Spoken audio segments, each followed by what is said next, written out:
So thank you for joining me. No problem. Thanks for having me. How have you been over the past 12 months with the kind of lockdown procedures and things and restrictions? How have you been? Um, it's kind of been interesting, obviously, because this was an extended period of time where we really didn't know what was happening in terms of whether basketball would be on or not.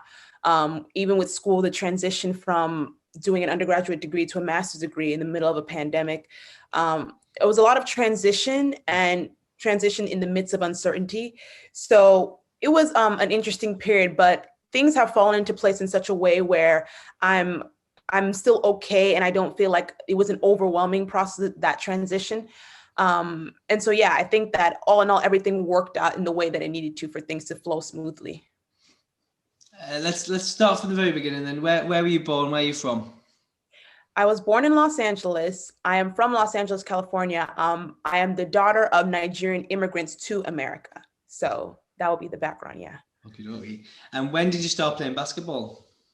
I started playing basketball in elementary school. I think I want to say it was the third grade when we started being introduced to formal sports. Um, we played on various teams. They had volleyball, basketball, track, all those, type of sports. And I just, I played all of them just to, get an introduction Mm. into just sports in general.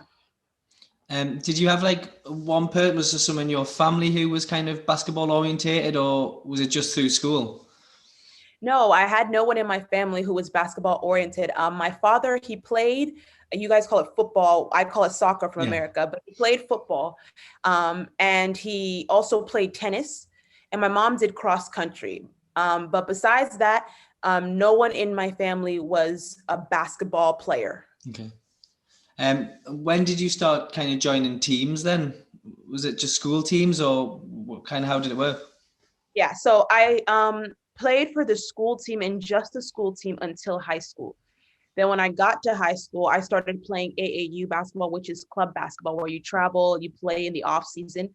So I played for the high school team, and then after season, I would immediately join the travel ball team, and we'd be playing. And then, I was still playing volleyball at the same time. I did volleyball and basketball in high school, but I would only play volleyball in season, and then basketball I'd play in season plus club basketball. Right. So talk us through your kind of basketball journey. Talk us through the teams you played for to get to the point where you're at London today. Okay, so I played for obviously my elementary school, St. Jerome. Then I went and I played for Notre Dame Academy, which is my high school.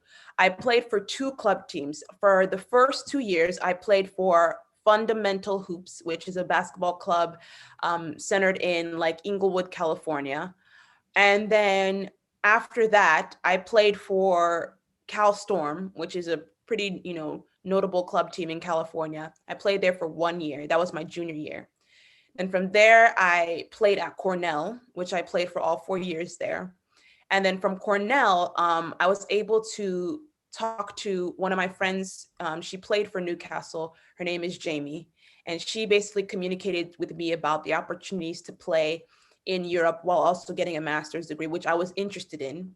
And I was able, through her connection at Newcastle, I was able to get into contact with Mark, which led to me, talking about how that would look like doing masters, playing basketball, and all in all, that kind of led to me joining the London Lions and ending up where I am now. So was that always part of the plan to kind of travel different countries to play basketball, or was it just kind of how No, it's worked out? yeah, honestly, like my by the end of my junior season, I was considering what I wanted to do. Um, and I honestly had no intentions of coming overseas to play basketball and do a master's. I actually was considering going straight to law school. Um, and what happened is that, you know, I had done a lot of prayer about the situation. I had done a lot of consulting with my family. And ultimately, I was guided in the right direction where I was able to look at a master's program that actually was going to facilitate what I wanted to do going forwards, while simultaneously having the opportunity to continue my basketball career. So ultimately, it was an opportunity for me to, expand upon what I already originally had planned to do, and not really rush things going straight away to law school, but rather just pacing myself and getting a more holistic understanding of the subject field that I'm interested in, so that I'd be able to just really have a smoother experience and more of an understanding of what I want to do. So ultimately that led me to London. And then the perk was that I could continue playing basketball when I did that. So let's talk about kind of this season and obviously the season with London. How has it been for you? How have you felt the season's been going so far? I felt like the season, well, I feel that the season has been, we've been growing a lot and we are really starting to take shape as a team. It was a lot of different personalities being pulled from, different areas of the world. And we've come together and we're learning each other and we are close off the court as well. And it really translates on the court. We've had a really successful season and we are still, working to compound upon that success. And that really comes from us continuing to evolve and grow every day that we practice. And so I've been really happy with this team, not only with the players and just the camaraderie on our team, but with the coaching staff. Very, very, very encouraging and really intelligent coaches. They've put us in the best position for all of us to be successful.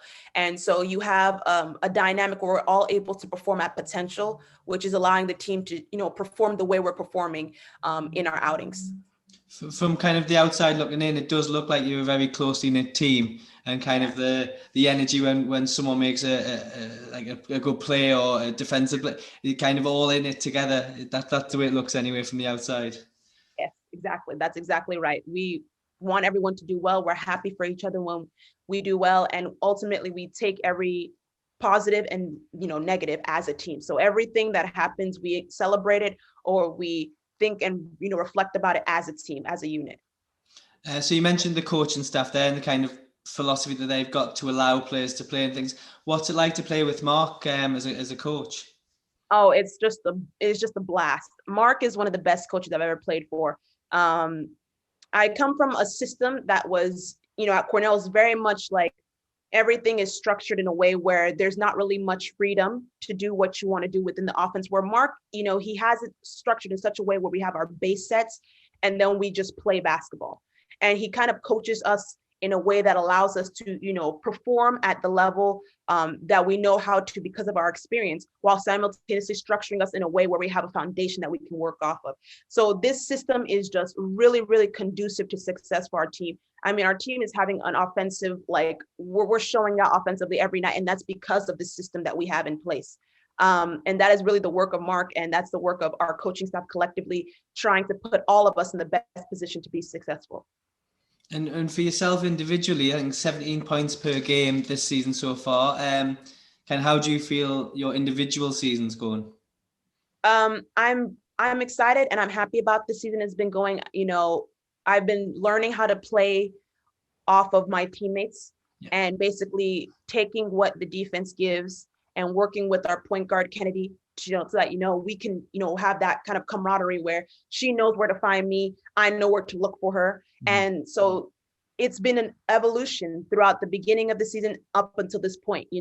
I had to learn, and then now I'm kind of hitting my stride with the team where now I know what to do, where to be, to be successful for the team, and so what you're seeing now with the 17 points per game is a reflection of all that practice and those times learning the team and being able to just put myself in a good position to do what I need to do to be an asset to the team. You mentioned Kennedy Leonard there. I mean, obviously it's a team game, but what an incredible season Kennedy's having. Yes, exactly. I mean, this is as good as a point guard as it's going to get. This is someone who can score, but her primary option is to look to get players the ball in the best position for them. Mm-hmm. And so what that does, it kind of motivates everyone to be better, because that if you get in your place and you do what you're supposed to do, Kennedy will find you. That will happen. So it kind of puts us all in it gives all a motivation to continue to do our job because she's consistently doing her job. And not only is she going to do that, but she's going to rebound, she's going to play defense, she's going to score herself. So she's doing everything on the floor. Mm-hmm. So you don't really get an opportunity to play with players who are going to do everything. And she's one of those special players. So it's really been a joy playing with her.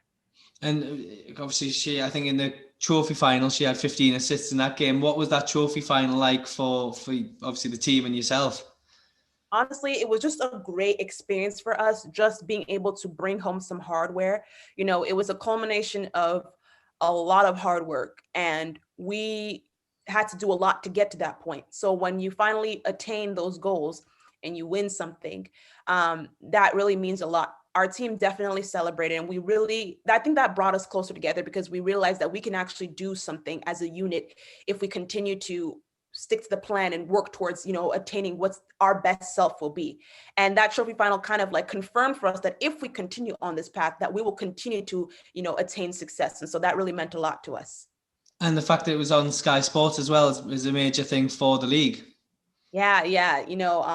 I'm not too familiar with, the broadcasting channels in the UK, but I know that based on what, my teammates told me, that Sky Sports is pretty big as it pertains to sports in the UK. So to have that for women's basketball is incredibly important. It shows the growth and the evolution of the game. And, we just want to continue to push the boundaries so that we can see this sport and this league continue to evolve and expand. I've got some teammates questions for you now, just to find out a little bit more about your teammate. Okay. In the squad, who would you say the best out and out shooter was? The best shooter, you asked? Yeah. Okay, Cassie Breen is our best shooter. You know that. I mean, she can shoot it from anywhere, from the 2, from the 3. I mean, you can expect her to knock down a shot. If you get it to her in rhythm, she'll knock down a shot. I would say definitely our go-to shooter is Cassie. I've just talked to Cassie, and I asked her the same question, and I said, you can answer yourself if you want.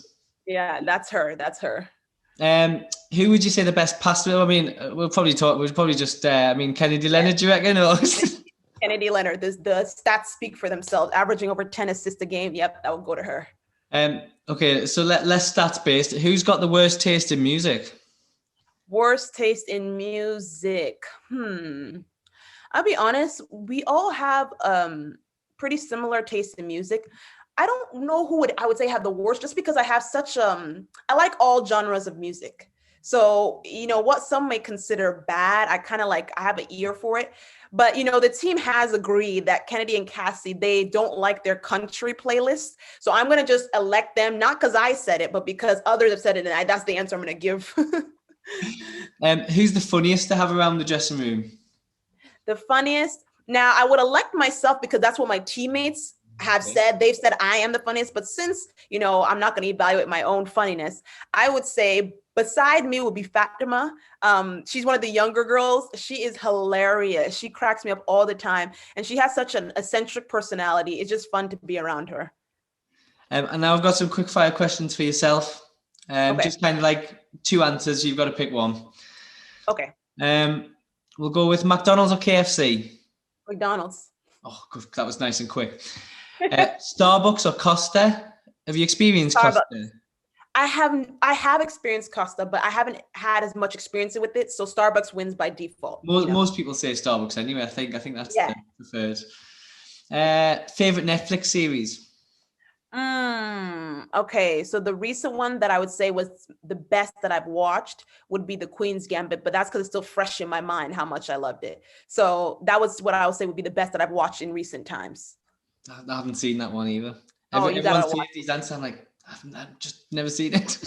You gotta watch it. Favorite Disney film? Favorite Disney film? I would have to say The Lion King or Finding Nemo. Finding Nemo or The Lion King, 2 of my favorites. So The Lion King, is that the older one or the new live action one? No, older one. The classic. For sure, the classic.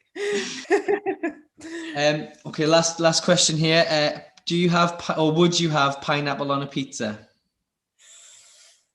Gosh, I have to say no. I just don't think fruit should be combined with pizza. That's just my take though.